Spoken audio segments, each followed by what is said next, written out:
Bonjour, nous sommes en décembre 2014. À l'occasion de la sortie du documentaire qui s'appelle M et le troisième secret, je voudrais faire le point sur le troisième secret de Fatima. Je voudrais le faire en 3 parties. Une première partie qui rappelle l'histoire de la contestation du secret de Fatima, qui a été publiée officiellement en l'an 2000 par le Saint-Pape Jean-Paul II. Et enfin, je voudrais analyser ce que c'est que ce troisième secret, son sens, me semble-t-il, très profond en théologie catholique. Alors, le documentaire de Pierre Barnérias est une enquête serrée, très bien faite au point de vue cinématographique, avec sur Internet des bandes annonces qui mettent le suspense.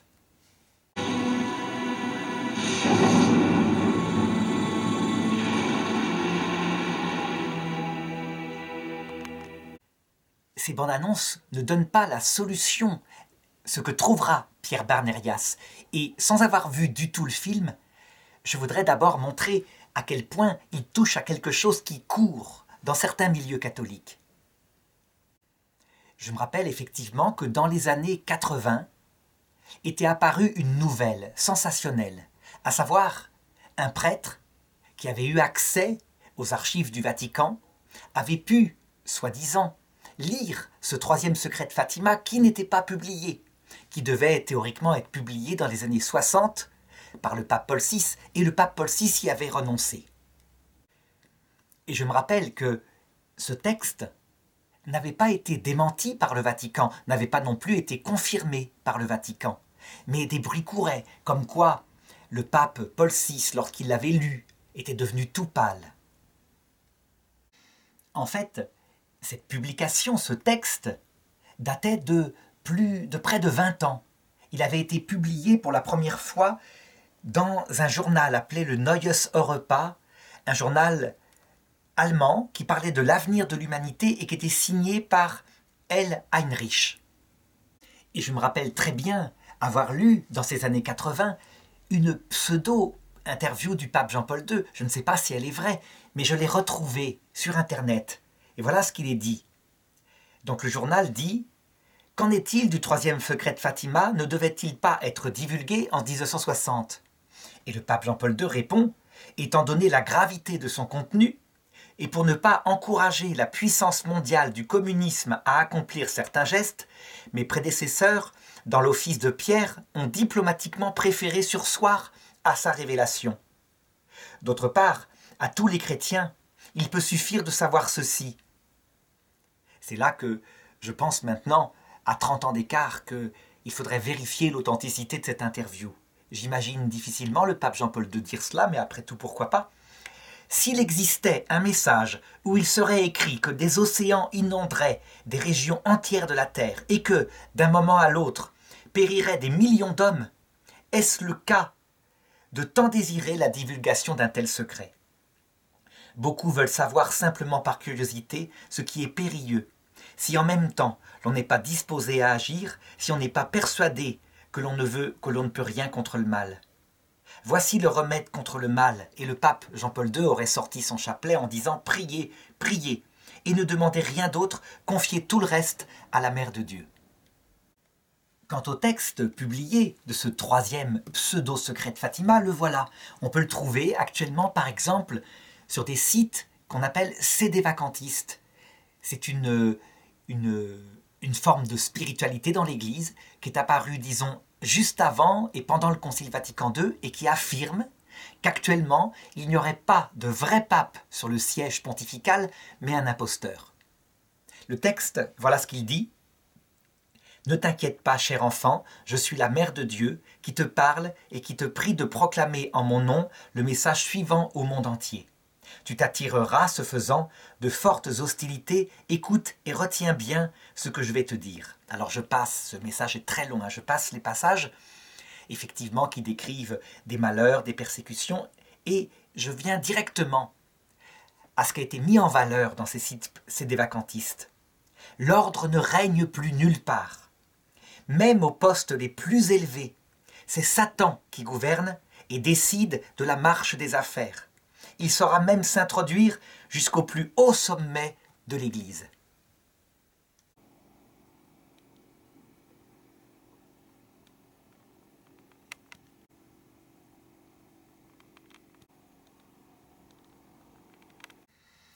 Ça, c'est effectivement la partie qui a fortement marqué ce mouvement qui s'est séparé de l'Église. Pas étonnant, s'il n'y a plus un vrai pape sur le siège de Pierre, voilà comment expliquer la crise de l'Église en Europe. Mais ensuite, le texte continue. Il faut se souvenir que on est à la grande période de la guerre froide.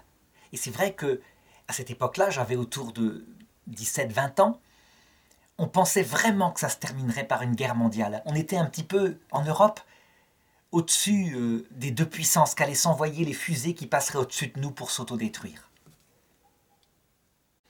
Et donc ce texte, toujours le même, celui qui ne fut pas dédit par le Vatican ni confirmé, dit « Il réussira, Satan, à semer la confusion dans l'esprit des grands savants qui inventent les armes avec lesquelles on peut détruire la moitié de l'humanité en quelques minutes. » Et cette phrase particulière, des millions et d'autres millions d'hommes perdront la vie d'une heure à l'autre, et ceux qui vivent encore à ce moment-là environ ceux qui sont morts. Alors évidemment, il n'en fallait pas plus. Les forces de Satan s'établiront jusqu'au plus haut sommet de l'Église, accompagnées de la crise d'interprétation du Concile Vatican II qui fut réelle, à savoir tout un faux magistère médiatique, porté d'ailleurs par certains évêques, certains prêtres, qui identifiaient Vatican II à une sorte de concile socialiste, alors que c'est un concile dans la ligne de tous les conciles, comme le montre le pape Benoît XVI. En tout cas, il n'en fallait pas plus pour que le sédévacantisme se mette à mettre en avant ce secret, véritablement, avec puissance, en indiquant partout, c'était leur foi, que, à partir du moment où le secret de Fatima n'avait pas été publié, où la consécration de la Russie à Marie n'avait pas été faite par le pape Pie XII, la Sainte Vierge avait décidé de retirer la fonction pontificale à son successeur, à savoir Jean XXIII, et qu'elle avait été remise à quelqu'un d'autre, quelqu'un qui avait été nommé pape à sa place. Et c'est ainsi qu'on vit apparaître, à cette époque-là il n'y avait pas Internet, mais réellement une succession apostolique avec des papes sédévacantistes qui établirent leur siège quelque part dans le sud de la France, avec une église paroissiale. Depuis cette époque-là, il y a eu toute une série de papes qui se sont succédés, de schismes, d'attentats entre les différents papes sédévacantistes, dont voici d'ailleurs la liste qu'on peut trouver sur Internet.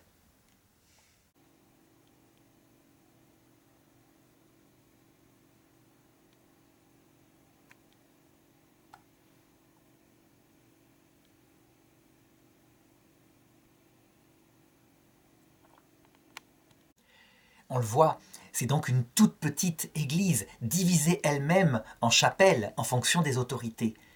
Par contre, quand apparut Internet, alors on peut dire que cette petite dissidence se mit à avoir un impact fantastique, énorme, proportionnellement aussi puissant que le nombre de ses adeptes est peu nombreux. Et c'est principalement, justement, à partir du moment où en l'an 2000, le Saint-Pape Jean-Paul II publia le texte du troisième secret de Fatima, que je lirai et commenterai tout à l'heure, que les choses véritablement tournèrent à ce qu'on appelle la théorie du complot. Des théories du complot, c'est pas simplement un complot.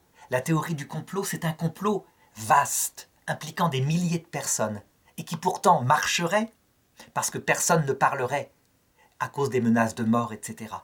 C'est une théorie qui, en fait, n'est pas réaliste.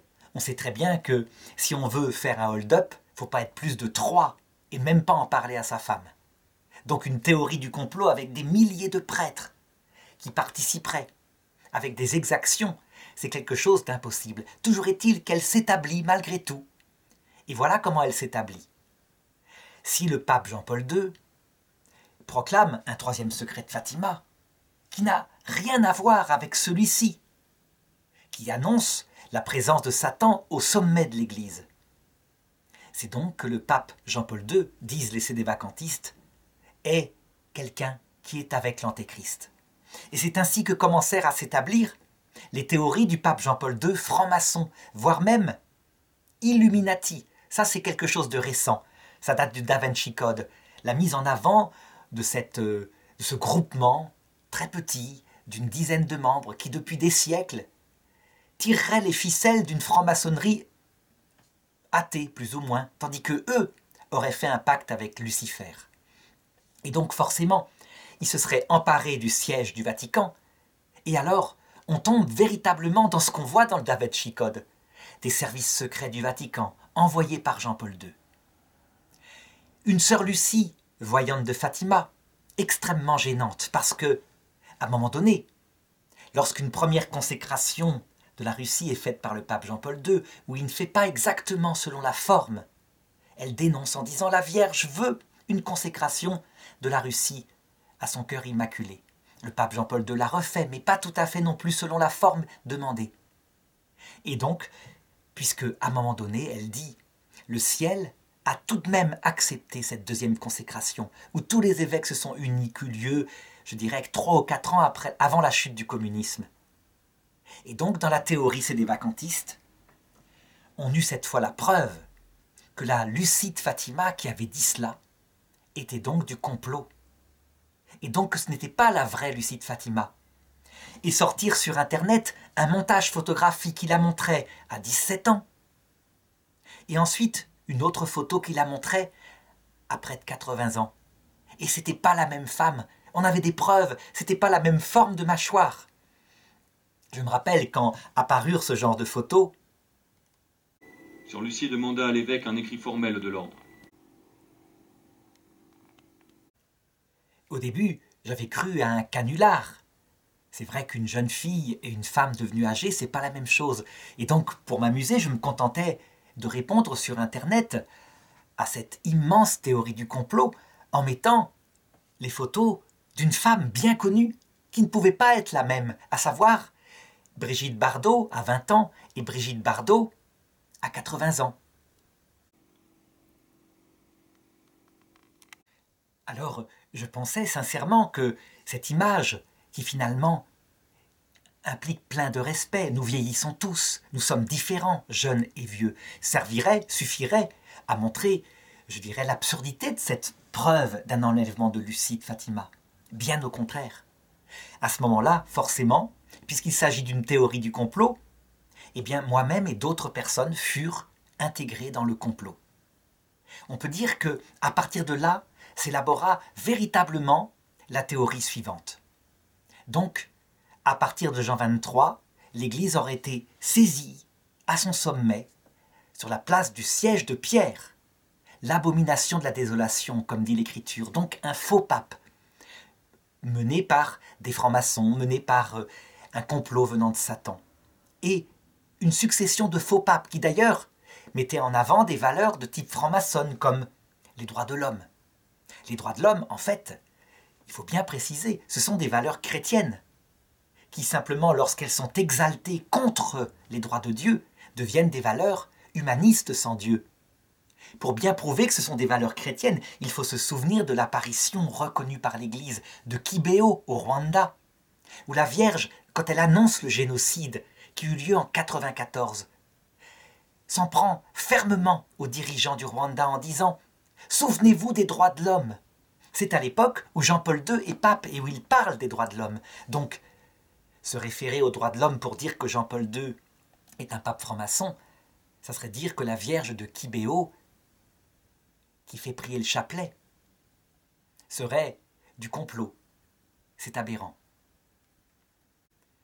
Par contre, ce qui alla avec dans cette théorie du complot, c'est que Jean-Paul II, faisant appel au service secret du Vatican, décida à un moment donné de faire enlever la vraie sœur Lucie de Fatima, de la faire exécuter quelque part, et de mettre à la place une femme du même âge, tandis que les autres sœurs carmélites, terrorisées, n'osaient pas parler.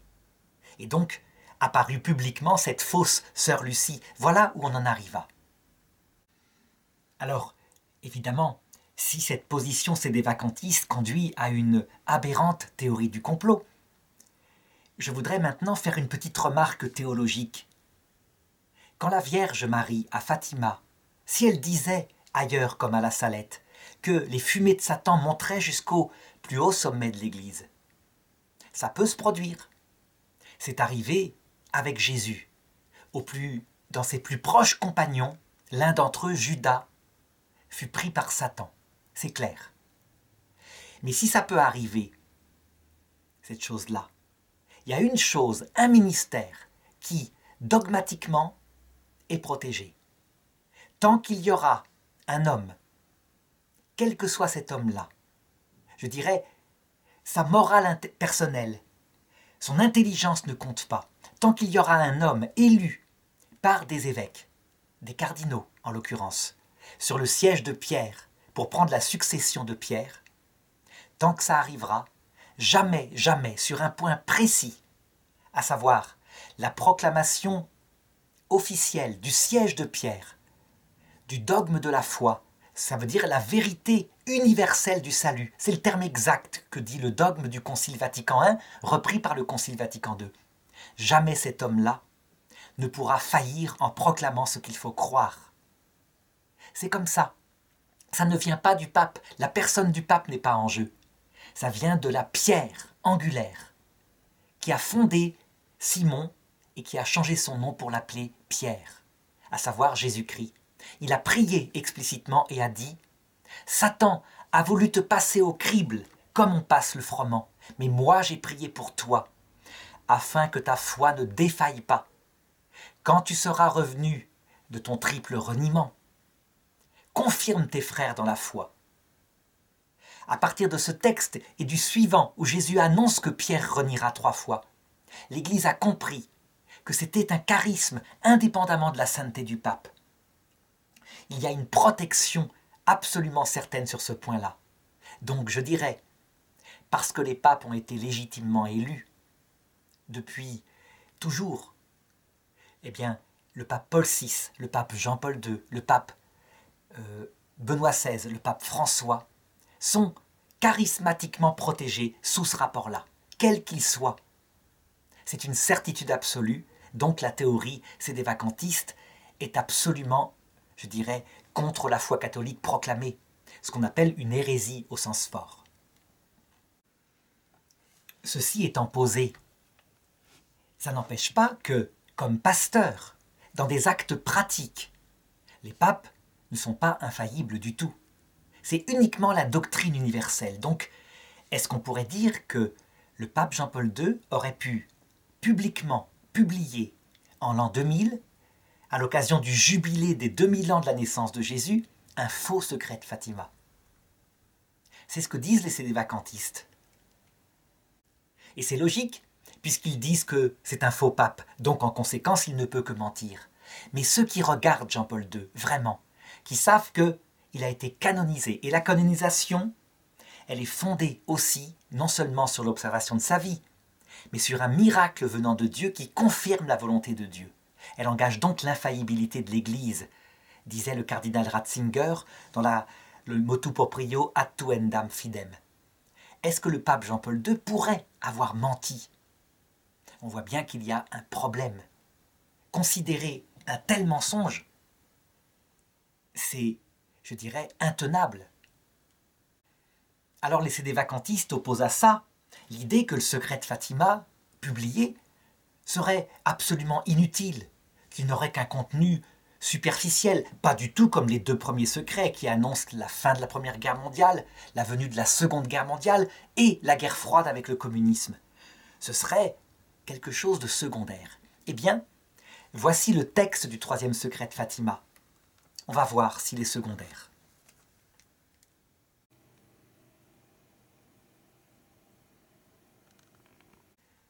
Voilà ce qu'écrit Sœur Lucie. Après les 2 parties que j'ai déjà exposées, nous avons vu sur le côté gauche de Notre-Dame, et un peu plus en hauteur, un ange, avec une épée de feu dans la main gauche.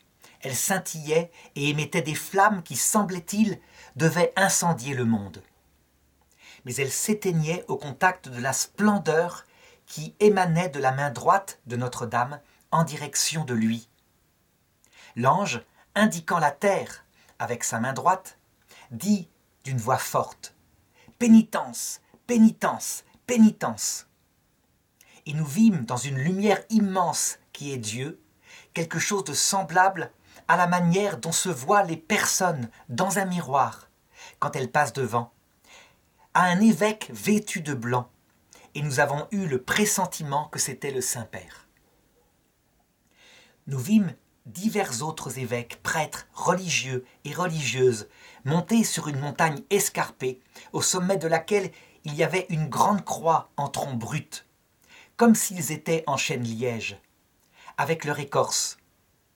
Avant d'y arriver, le Saint-Père traversa une grande ville à moitié en ruine et, à moitié tremblant, d'un pas vacillant, affligé de souffrance et de peine, il priait pour les âmes des cadavres qu'il trouvait sur son chemin. Parvenu au sommet de la montagne, prosterné à genoux au pied de la grande croix, il fut tué par un groupe de soldats qui tirèrent plusieurs coups avec une arme à feu et des flèches. Et de la même manière moururent les uns après les autres les évêques, les prêtres, les religieux, les religieuses et divers laïcs, hommes et femmes, de classes et de catégories sociales différentes. Sous les deux bras de la croix, il y avait deux anges, chacun avec un arrosoir de cristal à la main, dans lesquels ils recueillaient le sang des martyrs et avec lesquels ils irriguaient les âmes qui s'approchaient de Dieu. On voit bien, c'est un texte dans le style de l'Apocalypse de Saint Jean. Ça veut dire qu'il est rempli de symboles que je vais essayer d'étudier après, qui peuvent avoir de nombreuses interprétations. D'ailleurs, quand le secret fut publié, le cardinal Ratzinger, à l'époque préfet de la Congrégation de la doctrine de la foi, l'accompagnait d'un document qui disait « Cette prophétie s'est réalisée. C'est l'attentat contre Jean-Paul II sur la place Saint-Pierre, lorsqu'on tenta de le tuer pendant la guerre froide, Mohamed Aliaka. Sans doute les services secrets bulgares dirigés par l'Union soviétique de l'époque. Et c'est vrai que, pastoralement, ce commentaire replongeait le secret de Fatima dans quelque chose qui ne provoquait plus la passion. Théologiquement, maintenant, on s'aperçoit que ce troisième secret de Fatima a un sens immensément plus profond. Ne serait-ce que parce que le saint pape Jean-Paul II ne fut pas tué, il fut blessé et sauvé par la main de la Vierge Marie. C'est ce qu'il disait lui-même quand on allait le visiter au Vatican après l'attentat. Il avait vu l'ange de Fatima qui détournait la balle. Il le disait à qui voulait l'entendre. Alors, est-ce que ce troisième secret de Fatima est vain, comme le pensent les sédévacantistes? Eh bien, en fait, je ne le crois pas du tout. Je pense au contraire que c'est le plus important des trois secrets. Parce qu'il ne touche pas seulement à la génération de 14, la génération de la guerre 39-45, à la génération de la guerre froide. Il touche ici ce qu'on appelle dans le catéchisme de l'Église catholique au numéro 675, l'épreuve ultime de l'Église. C'est quelque chose qui, pour la première fois, par un document du magistère ordinaire, donc porté par l'infaillibilité, est mis en avant par l'Église. Il faut le lire, ce texte.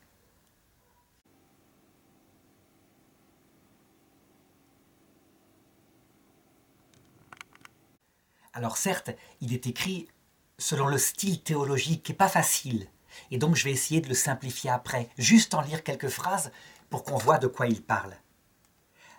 L'épreuve ultime de l'Église. Avant l'avènement du Christ, l'Église doit passer par une épreuve finale qui ébranlera la foi de nombreux croyants.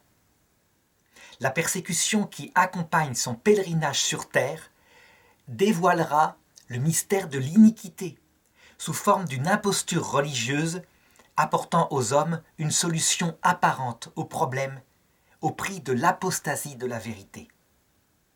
Numéro 677. L'Église n'entrera pas dans la gloire du royaume si ce n'est à travers cette ultime Pâque où elle suivra son Seigneur dans sa mort et sa résurrection. Qu'est-ce que ça veut dire? Très simplement, que l'Église affirme, en contemplant son propre mystère et son pèlerinage sur terre, que sa fin sera semblable à celle du Christ. De la même façon que le Christ, à un moment donné, annonce qu'il va devoir monter à Jérusalem, et là il sera arrêté par les anciens, condamné à mort, crucifié, mais que 3 jours après, il ressuscitera. L'Église fait la même chose, pour la première fois, imitant la vie de Jésus. Elle dit, à propos de son propre mystère, qu'elle va devoir être persécutée de manière finale par un dernier antéchrist, celui qui mettra le mystère de l'iniquité. C'est quoi le mystère de l'iniquité? Ce n'est pas simplement des idéologies comme le communisme, comme le nazisme. C'est la base de la révolte de l'ange révolté, de Lucifer, qui proposera à l'homme, sur terre, ce qu'il a proposé déjà à Adam et Ève. Donc, une vraie vie éternelle. On ne meurt pas.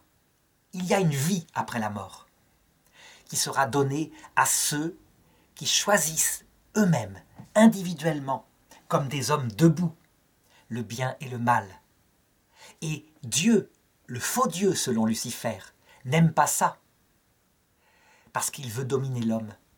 Mais si on choisit soi-même le bien et le mal, on devient comme Dieu, nos yeux s'ouvrent. C'est la même tentation qu'Adam et Ève, et elle sera proposée, dit saint Paul en 2 Thessaloniciens chapitre 2, à l'humanité avant la fin. L'Église passera par cette époque-là, et elle subira le martyre. Est-ce que c'est un martyre sanglant? Est-ce que c'est un martyre intérieur? Je dirais que le numéro 677 le précise. Elle imitera le chemin de son Seigneur. Or, le chemin de Jésus, ça a été, pour lui, le martyre sanglant, lui qui est la partie visible, qui parle. Et pour la partie de son cœur, son amour, qui était cachée, qui est priante, qui écoutait chacun de ses messages, qui fait partie de son âme par l'amour, à savoir la Vierge Marie.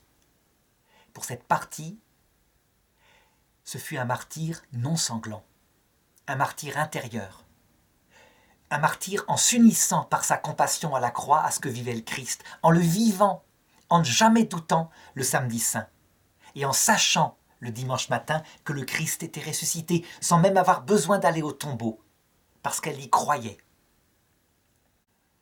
Eh bien, je pense que l'Église, c'est la même chose.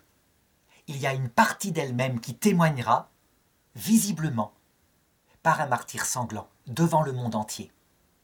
Et une partie cachée, une partie proche de la Vierge Marie, une partie qui prie, qui est unie à la première, et qui vivra ça de l'intérieur, dans la prière, dans la souffrance, dans les larmes, dans la contemplation.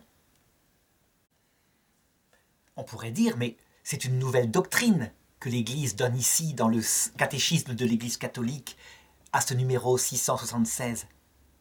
Non, c'est une doctrine qui est dans l'Écriture, qui est même cachée à la fin de l'Évangile selon saint Jean, à travers le destin de Pierre et le destin de Jean, le disciple que Jésus aimait. C'est la dernière apparition. L'Évangile raconte, dans le chapitre 21 de saint Jean, comment Jésus dit à Pierre « M'aimes-tu » Et Pierre répond 3 fois « Seigneur, je t'aime ». Alors Jésus lui indique sa vocation. Quand tu étais jeune, tu allais où tu voulais et tu mettais toi-même ta ceinture. Quand tu seras devenu vieux, un autre te mettra ta ceinture pour t'emmener là où tu ne voudrais pas. Jésus indiquait par quel genre de mort Pierre devait glorifier Dieu. Puis il lui dit « Suis-moi ». Alors Pierre, se retournant, vit derrière lui le disciple que Jésus aimait. Et il dit « Et lui, Seigneur ?» Et Jésus répondit « S'il me plaît qu'il demeure jusqu'à ce que je vienne, que t'importe, toi, suis-moi. » Et la légende se répandit parmi les disciples de Jésus que ce disciple-là ne mourrait pas.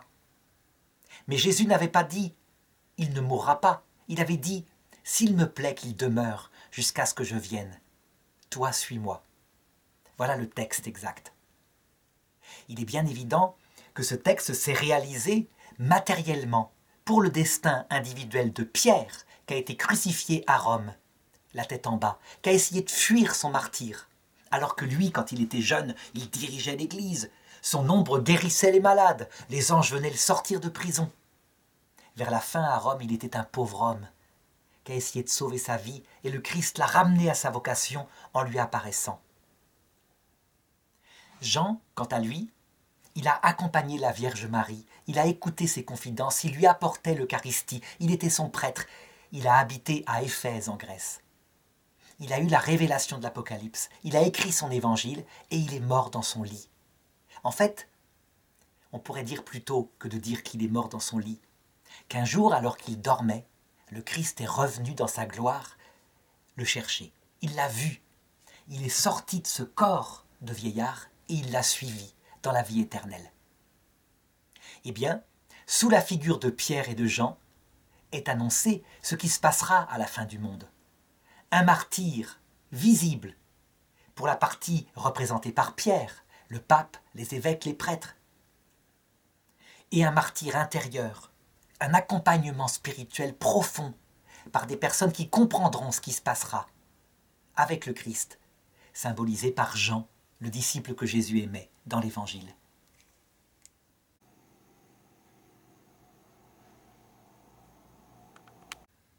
Le disciple qui avait pris Marie chez lui, et sans doute que ça correspond à toutes ces apparitions de la Vierge, comme Fatima, qui se produisent dans le monde, et où une petite église intérieure, très fidèle au Christ, à la Vierge Marie, au pape, apprennent à se préparer à cette épreuve finale.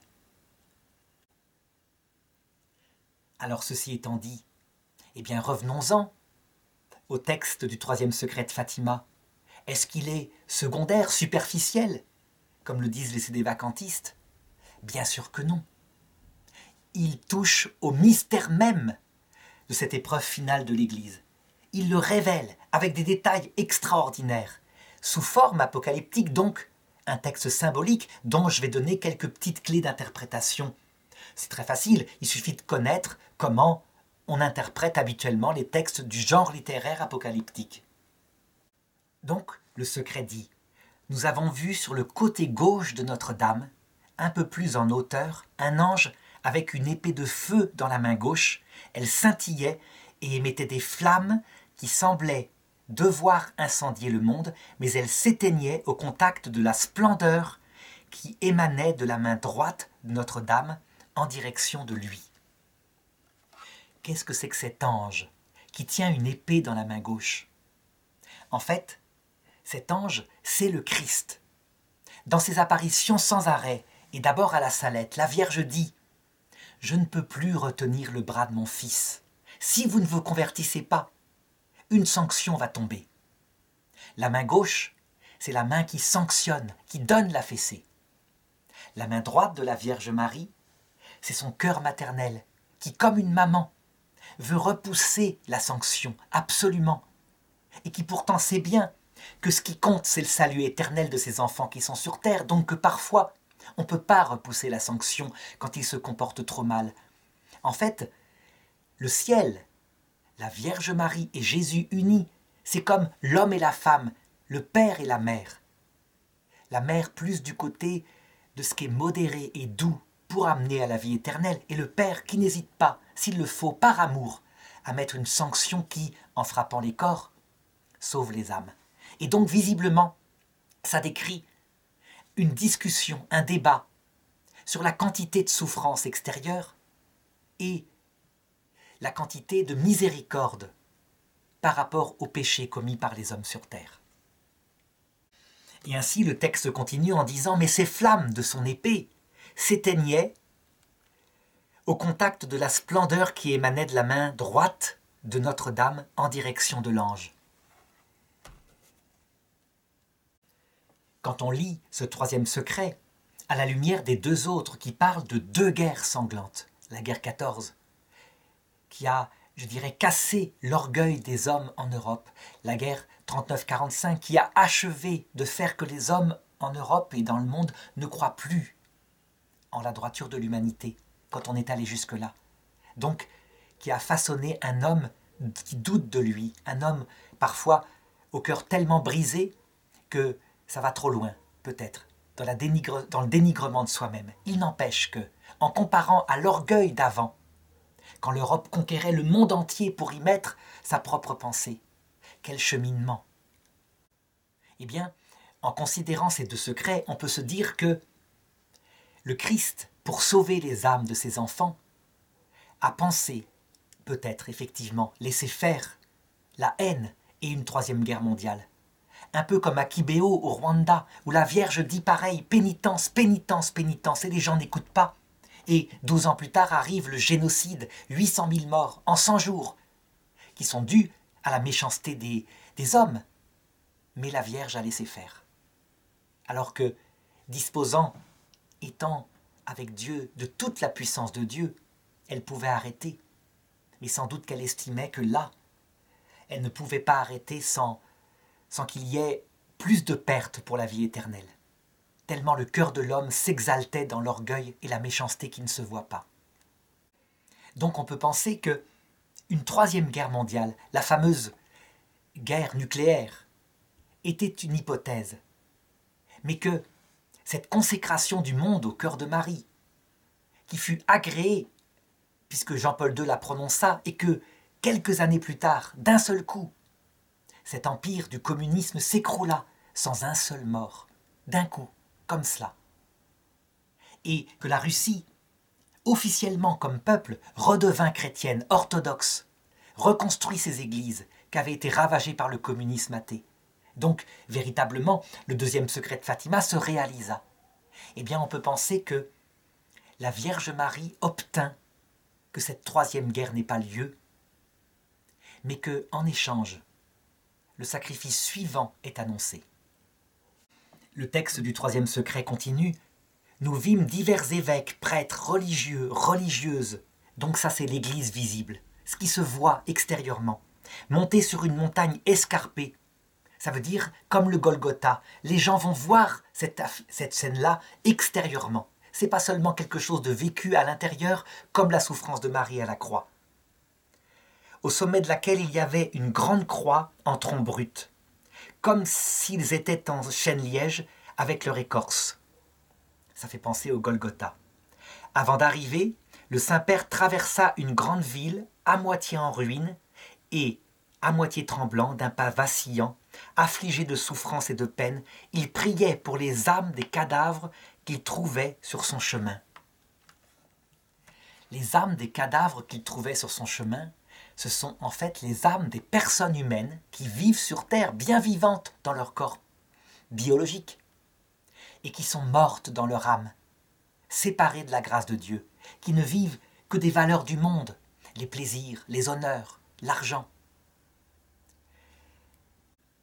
À Kibéo, la Vierge Marie décrit ce même mystère en montrant 3 sortes de fleurs, des fleurs pleines de vie, ce sont les âmes qui prient Dieu. Des fleurs à moitié fanées, ce sont des âmes qui ont été croyantes, qui ont aimé Dieu, mais qui l'oublient peu à peu, parce qu'elles sont prises par les occupations du monde. Et des âmes desséchées, parce qu'elles ont complètement oublié Dieu au point qu'elles en ont perdu la foi. La Sainte Vierge, c'est un vieux souvenir mythologique de leur enfance. Les âmes des cadavres, c'est ça. Et le Saint-Père prie pour elles. Quand le pape est décrit comme tout tremblant, ça indique à quel point il a souffert avant. Souffert et réfléchi à la vocation. En fait, ce que décrit sous la figure du pape, le troisième secret de Fatima, c'est la papauté. Quand on regarde la papauté depuis Pie IX, et même avant, avec le pape enlevé à l'époque de Napoléon, Pie VI, Pie VII, Pie VIII, Pie IX, quand on regarde leur histoire, on s'aperçoit de grandes souffrances. Pie IX en particulier était considéré à l'époque comme un pape souffrant parce qu'on lui avait volé les États. Il ne voulait plus sortir du Vatican.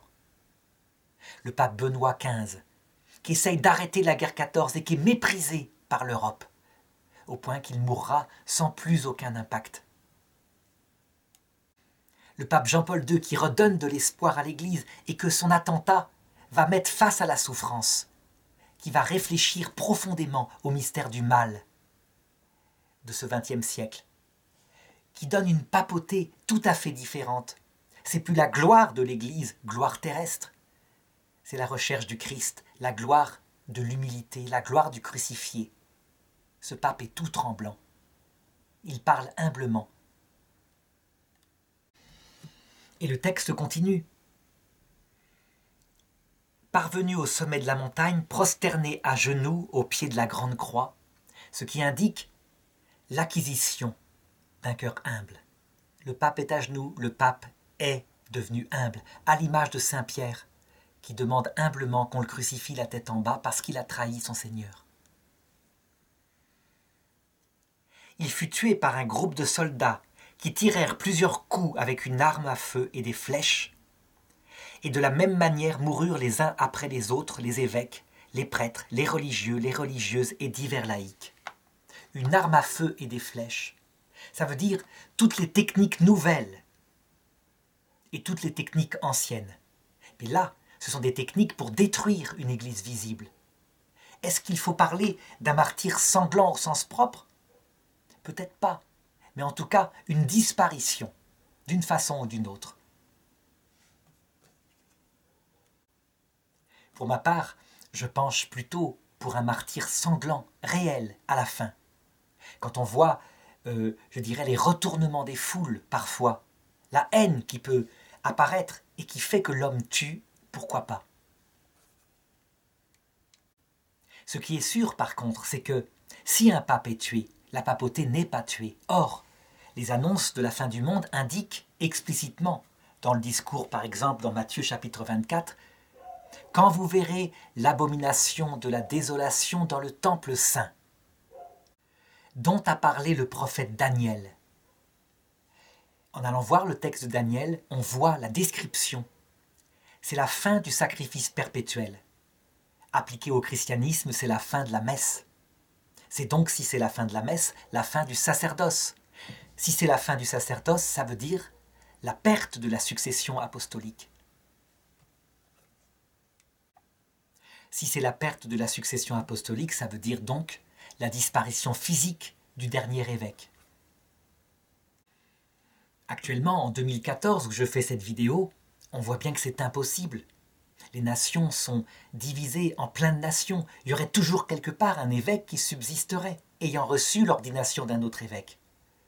Donc c'est quelque chose qui n'est pas pour notre époque. Il n'empêche que, si la Vierge le donne, c'est pour le méditer. Parce qu'une épreuve arrive, et de même le Christ annonçait sa crucifixion longtemps à l'avance. 3 fois il l'a annoncé.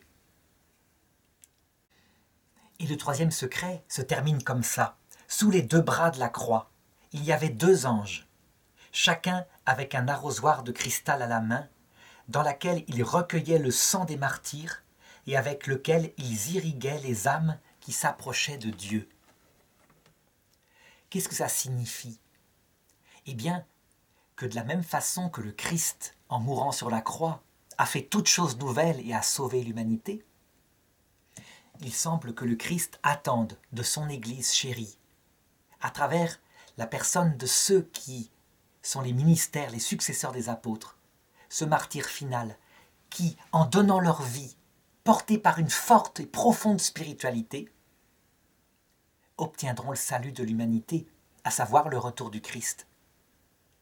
Mais avant que ça se produise, ce retour du Christ, donc après le martyr final de l'Église, eh bien, ce sang versé, cette humilité acquise de la papauté, devenue comme cette personne à qui on met sa ceinture et qu'on emmène là où elle ne voudrait pas, irriguera le cœur de ceux qui vivront à cette époque-là, qui seront cachés, les croyants, fidèles, proches de la Vierge Marie, dit saint Louis-Marie Grignon de Montfort, et ils seront d'une sainteté unique, comme le samedi saint était la Vierge Marie, qui résumait toute l'Église catholique.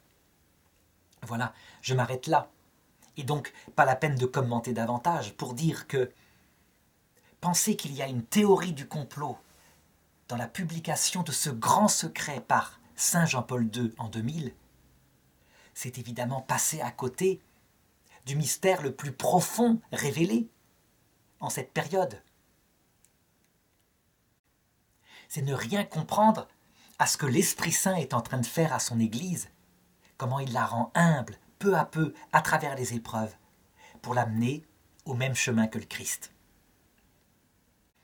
Évidemment, face à un tel mystère, il ne faut pas s'étonner que les parties les plus vivantes de l'Église catholique, les personnes les plus mariales, qui se confient à la Vierge Marie, soient séduites par toutes sortes de théories qui leur fait croire que le pape n'est plus pape, que le Saint Concile Vatican II ne vient pas de Dieu, etc., qui insistent pour provoquer la division par rapport aux 3 blancheurs que Saint Jean Bosco avait indiquées, par rapport au Christ présent dans son Eucharistie, par rapport à la Vierge Marie, et dans l'unité, au roc donné par Jésus, à savoir le pape, quand il proclame le dogme de la foi. Donc je dirais que pour éviter ça, il faut fuir toutes les théories du complot et simplement rester sur ces 3 blancheurs, dont je mets le texte de la vision juste après.